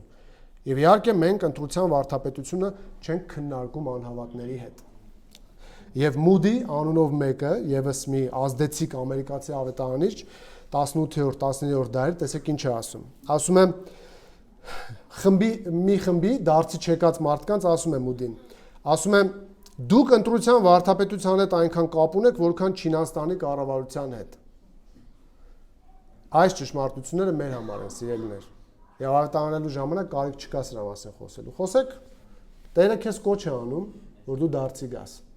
Դարձի կգա ուրախացիր, որ նա ընտրյալ է։ Դարձի չի գա պատասխանատվությունը ում վրա պետք է թողնես։ Իր վրա։ Այնպես որ հիշեք, ընտրության վարդապետությանը հավատալը չի վերացնում քարոզելու անհրաժեշտությունը։ Ահա տեսեք, թե այստեղ Պողոսն ինչ արեց, երբ հավատաց ընտրության վարդապետությանը 11-րդ համարում եւ մոտենանք ավարտին։ Նա մնաց Կորինթոսում մեծ վստահությամբ, այն էլ շատ երկար ժամանակով։ Նա սովորաբար այսքան երկար չէր մնում։ Նա 1.5 տարի մնաց եւ սովորեցնում էր Աստծո խոսքը։ Այս թեման ավարտելուց առաջ պետք է իմանանք, որ մեր անձնական պատասխանատվությունն է համոզվել, որ մենք Աստծո ընտրյալների թվում ենք։ Ինչպես իմանալ, արդյոք դու ընտրյալ ես թե ոչ։ Եթե նկատեցիք, ես չասացի ինչպես դառնալ Աստծո ընտրյալ, ինչպես իմանալ։ Եթե քրիստոնյան կասկած ունի իր ընտրված լինելու մեջ, Պետրոսը հրաշալի օգնություն է ցույց տալիս։ Սա էլ ասեմ եւ ավարտենք։ Եթե որևէ մեկը կասկածում է ինքը ընտրյալ է թե ոչ, տեսեք Պետրոսն ինչ է ասում։ Երկրորդ Պետրոս 1:5-ից 11-րդ համարներում։ Նա ասում է. «Ինչ պետք է անի մարդը, որ վստահություն ձեռք բերի իր ընտրված լինելու մեջ»։ Նախ առաջին համարում Պետրոսը գրում է, որ այդ հավատը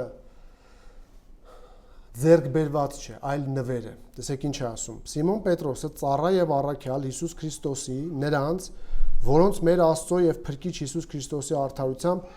վիճակվեց նույն հավատն ընդունելը։ Վիճակվեց։ Հայերենում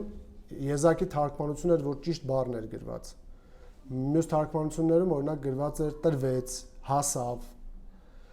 Ինչու է սա կարևոր, որովհետեւ վիճակվել բառը մի բառ է, հունարեն լանխանո բառն է, որ 4 դեպքում է Աստվածաշնչում օգտագործվել, 4-ն էլ նույն իմաստով։ 4-ն էլ բոլոր այն դեպքերում, որտեղ նկարագրվում է մի վիճակ,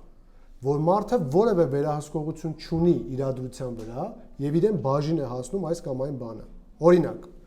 վիճակը գիրքն է գծվում, ժողովողը գրում է, բայց դրա ամբողջ տնօրինությունը ումից է։ Տիրոջ Տերը վերահսկողություն ունի։ Եվ հարցը առաջանում, ինչու է Պետրոսը հավատ ստանալու հարցում գործածում վիճակվել բառը։ Որովհետև դա միակ ձևն է, որ կբացառի քո կողմից որևէ ջանքը դա ունենալու։ Որ դրանով ցույց տա, որ դու ոչինչ չէիր կարող անել, որ ունենայիր այդ հավատը։ Դա քեզ վիճակվել է, դա քեզ տրվել է, դա քեզ հասել է, ոչ թե քեզնից։ Եվ այս հիմքի վրա առաջին համարից հետո 5-ից 10-րդ համարում խոսում եմ այդ մեխանիզմի մասին, ինչպես անել, որ մարդը վստահ լինի, ինքը ընտրված է թե ոչ։ Եվ ինչ է ասում։ Ասում է այս բանի համար ամեն ջանք թափեք, ձեր հավատը հարստացրեք առաքինությամբ, առաքինությունը գիտությամբ, գիտությունը ժուշկալությամբ, ժուշկալությունը համբերությամբ, համբերությունը աստվածպաշտությամբ, աստվածպաշտությունը եղբայրասիրությամբ, եղբայրասիրությունը սիրով, որովհետև սրանք ձեր մեջ ունենալով եւ առատացնելով դատարկ ու անպտուղ չեք լինի մեր Տեր Հիսուս Քրիստոսի մասին գիտության մեջ, բայց նա ով այս բաներն իր մեջ չունի, կույր է կամ կարճատես, մոռացած լինելով իր նախկին մեղքերից մաքրվելու մասին։ Դրա համար ուշադիր լսեք։ Եղբայրներ, ջանացեք, որ ձեր կոչումը եւ ընտրությունը հաստատուն դարձնեք։ Ընտրությունը հաստատուն դարձրեք ինչպես։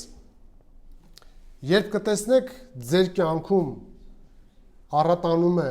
այն առաքինությունները, որի մասին խոսեց 5 համար առաջ, առաքինության վրա գիտություն, գիտության վրա ժուշկալություն, զսպվածություն, հավատ, սեր, եղբայրասիրություն եւ հետո սեր բոլորի հանդեպ, երբ որ այս նշանները կտեսնեք ձեր կյանքում, որ առատանում են, ամեն անգամ դրանց զարգանալով դուք ել ավելի վստահ կլինեք, որ դուք ընտրված եք, դուք կհաստատեք ձեր ընտրված լինելը, ասում է հաստատեք ձեր ընտրությունը, ձեր ընտրված լինելը։ Այդ հաստատումը մեզ համար է, ոչ թե Աստծո։ Աստված գիտի ովքեր են իրենը, Տերը ճանաչում է։ Այսպիսով սուրբ կյանքը մարդու կոչման եւ ընտրության ապացույցն է։ Պողոսը քարոզում էր ու ամեն ինչի դիմանում էր հենց նրանց համար, ընտրյալների, ասում է դրա համար ամեն ինչի համբերում եմ ընտրյալների համար, որպեսզի նրանք էլ այն փրկությանը հասնեն Քրիստոս Հիսուսի միջոցով։ Երբ մի հետաքրքրասեր տեսաբան հարցրեց ընտրյալների թվի մասին Հիսուսին, Հիսուսը պատասխանեց նրան. «Ջանացեք նեղ դռնով մտնել»։ Այլ խոսքով, քեզ պետք է սեփական փրկության մասին մտածել, ոչ թե հետաքրքրվել քանիսն են փրկվելու։ Այնպես որ յուրաքանչյուրին թող հետաքրքրի իր կարգավիճակը, ոչ թե ուրիշի կարգավիճակը կամ աշխարհի։ Տեսնես ովքեր են փրկվելու, տեսնես քանիսն են փրկվել, տեսնես նա փրկված է, քեզ ինչ։ Դու մտածի քո մասին, դու հաստատիր քո ընտրված լինելը։ Ահա Պողոս առաքյալը այսպես ունեցավ վստահություն, որ պետք է մնալ Կորինթոսում եւ շարունակել քարոզել ավետարան Աստծո ընտրյալներին իրենց հավիտենական տուն կանչելու համար։ Եվ նա ստացավ վստահություն իր անորոշությունների մեջ, առաջին Աստծո խոսքով, երկրորդ Աստծո ներկայությամբ եւ երրորդ Աստծո ծրագրի իմացությամբ։ Եվ մի քանի գործնական քայլերով ավարտենք։ Առաջին, ձեր կյանքի անորոշությունների մեջ լավ իմացեք Աստծո խոսքը, քանի որ այն կտա ձեզ անհրաժեշտ վստահություն իր կամքը կատարելու համար։ Իր խոսքը պետք է տա իր ուզածի մասին ձեզ գիտություն։ Աստծո խոսքը թող լինի ձեր կյանքի ամենաբարձր հեղինակությունը եւ խորհրդատուն։ Հիշում եք Սաղմոսներում 119-ում Դավիթն ասում է. «Քո ծառայի դեմ էին դուրս գալիս, բայց քո ծառան մտորում էր քո ասածների շուրջ, քո խոսքերն են իմ խորհրդատուները»։ Լավ իմացեք Աստծո խոսքը, որ ձեր զգացմունքներից չմոլորվեք եւ չշեղվեք Աստծո կամքի կատարումից։ Իմանաք ճշմարտությունը, որից կծնվի զգացմունքը։ Երկրորդ, հիշեք նրա անփոփոխ ներկայության մասին։ Ձեր բոլոր անորոշությունների, դժվարությունների մեջ։ Հիշեք, որ Աստծո ներկայության մասին հիշելը վերացնում է վախերը եւ տալիս է վստահություն։ Իմացեք, որ Աստծո մշտական ներկայությունը ոչ թե պետք է զգալ, այլ պետք է հիշել։ Մի մոռացեք, որ Աստծո ներկայության մասին հիշեցումները թարմացնում են մեր վստահությունը Աստծո հանդեպ։ Հիշեք, որ Աստծո ներկայությունը դիտորդի նման չէ, այլ մատակարարի։ Այն ներկա է մեր կյանքում, որպեսզի առաջնորդի, խնամի։ Եվ վերջին, լավ իմացեք Աստծո ծրագիրը ձեր բոլոր գործերի, ձեր անորոշությունների մեջ, աշխարհի, փրկության, սրբության եւ իր անելիքների մասին, քանի որ այդ իմացությունը կտա ձեզ առաջնորդվելու ուղղություն։ Ինչպես դու կարող ես միտեղ գնալ, եթե քարտեզ չունես։ Լավ իմացեք Աստծո ծրագիրը։ Դուք կհասկանաք ձեր հաջորդ քայլի իմաստը։ Կիմանաք, որ ուղղությամբ շարժվել, ինչ անել եւ ինչը ոչ, եւ ձեր կյանքը կգնա շարունակ Աստծո կամքի իրականացման ուղղությամբ։ Տարբերեք Աստծո ծրագրի մեջ ձեր պատասխանատվությունը նրա պատասխանատվությունից։ Միթե բավարար չէ, որ Աստծո խոսքից եւ ծրագրից արդեն գիտենք, որ նա ունի ընտրյալներ, օրինակ։ Շարունակեք քարոզել, շարունակեք ավետարանել բոլորին։ Եկեք մեր պանդխտության շրջանը անցկացնենք այս վեհ հավիտենական նշանակություն ունեցող ծառայությունը իրականացնելով, ուր որ մեզ առաջնորդի Տերը մեր կյանքի ընթացքում եւ վստահորեն շարունակեք ծառայել հանուն ընտրյալների, մինչեւ նրանք էլ հասնեն Քրիստոսով եղող փրկությանը։ Եկեք աղոթենք։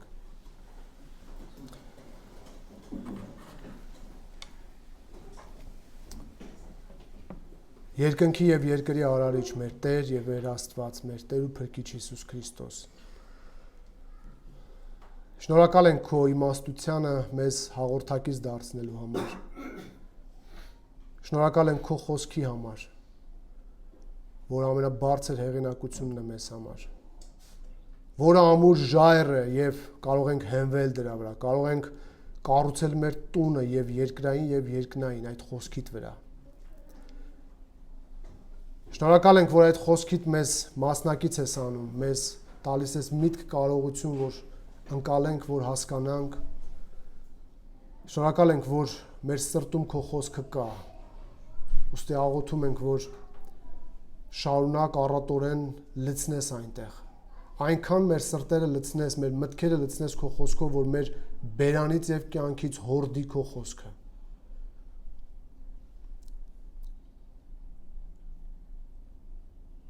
Շնորհակալ ենք քո խոսքի հավիտենական լինելու համար։ քո մարմնացած խոսքի համար, Հիսուս Քրիստոսի համար, մեր Տիրոջ համար, որ նա երկրի վրա իրականացնելով փրկությունը մեզ ճանաչեցրեց քեզ հետ եւ նրա դեմքով տեսանք, թե դու ով ես, թե դու ինչ ես ուզում մեզնից։ Փառք ես դրա համար։ Շնորհակալ ենք նաեւ քո մեր կյանքում լինելու համար, այդ փաստի, այդ իրողության, այդ ճշմարտության համար, որ դու միշտ ներկա ես մեր կյանքում։ Ոստի աղոթում ենք, որ աճենք այդ ընկալման մեջ, բոլոր քույրերս ու եղբայրներս, ովքեր անցնում են կյանքի անորոշություններով, դժվարություններով, որը հատուկ է ընդհանրապես այս երկրային կյանքին, այս պանդխտության շրջանին, հիվանդություններով, փորձություններով, օգնիր, որ հիշեն քո ներկայությունը, որ դու ոչ թե կլինես նրանց հետ երկնքում, այլ դու արդեն այստեղ ես երկրի վրա նրանց հետ, քո Սուրբ Հոգու միջոցով բնակվում ես մեր մեջ։ Շնորհակալ ենք այս փաստի եւ այս խոստման համար, որ մինչեւ վերջին օրը աշխարհի մեզ հետ պետք է լինես։ Եվ շնորհակալ ենք նաեւ, որ քո ծրագիրը թաքուն չես պահել մեզնից եւ սովորեցրել ես մեզ քո քայլերի հերթականությունը։ Մեզ տվել ես գիտելիք, որ իմանանք դու ունես մարդիկ այս երկրի վրա ու այս կյանքը պահում ես նրանց համար։ Ոստի օգնիր, որ մեր դերի եւ պատասխանատվության մեջ զգոն լինենք։ Ամեն չարչարանքների դիմանանք, հանուն քո ընտրյալների։ Չտարվենք կյանքի հաճույքներով ու զվարճություններով, այլ կյանքը ճիշտ օգտագործելով, կյանքից ճիշտ օգտվելով, չափավոր օգտվելով, ըստ կարիքի ու նպատակի օգտվելով, գործենք հիմնական մեր ծառայության համար, քո ընտրյալների համար, որ նրանք էլ հասնեն Քրիստոս Հիսուսով եղած փրկությանը։